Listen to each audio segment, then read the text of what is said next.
ওরে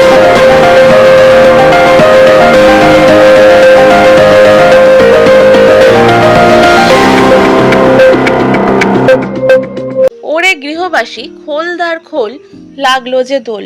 বসন্ত মানেই প্রাণের উচ্ছ্বাস। বাঙালির জীবনে ওতপ্রোতভাবে জড়িয়ে রয়েছে বসন্ত উৎসব। ফাগুনের হাত ধরে এসেছে ঋতুরাজ বসন্ত।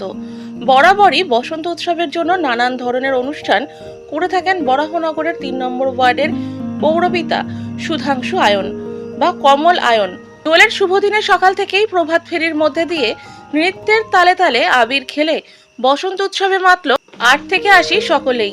এদিন ৩ নম্বর ওয়ার্ডের তৃণমূল কংগ্রেসের সদস্যরা দোলযাত্রায় প্রভাত ফেরি করে পথ চলতি সাধারণ মানুষকে রাঙিয়ে দিতে দেখা যায়। মহিলা থেকে ছোটরা সবাই সেই প্রভাত ফেরিতে অংশ নেন।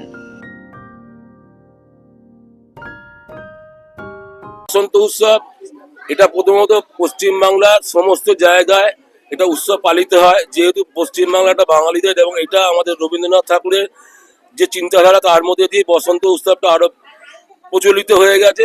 আমরা সেই অনুযায়ী আজকে বসন্ত উৎসবটা ৩ নম্বর ওয়ার্ডের পক্ষ থেকে পালন করছি। সমস্ত ওয়ার্ডটা পরিক্রমা করব, সমস্ত দলের সক্রিয় কর্মীরা আছে এবং সাধারণ মানুষ আনন্দিত হয়ে আজকে এই আমাদের পথ পরিক্রমা এসেছে। এটা আমাদের প্রতি বছর এই বসন্ত উৎসব হয়, এটা নতুন করে কিছু না।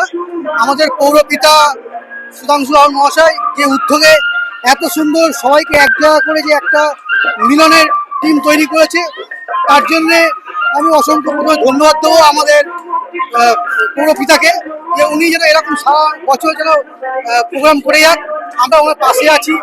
আর এই রং যেন সারা বছর সবার মনে এরকম রঙের মতো থাকে। মানুষ সবাই ভালো থাকুক, সুস্থ থাকে, এটা কামনা করি ঈশ্বরের কাছে।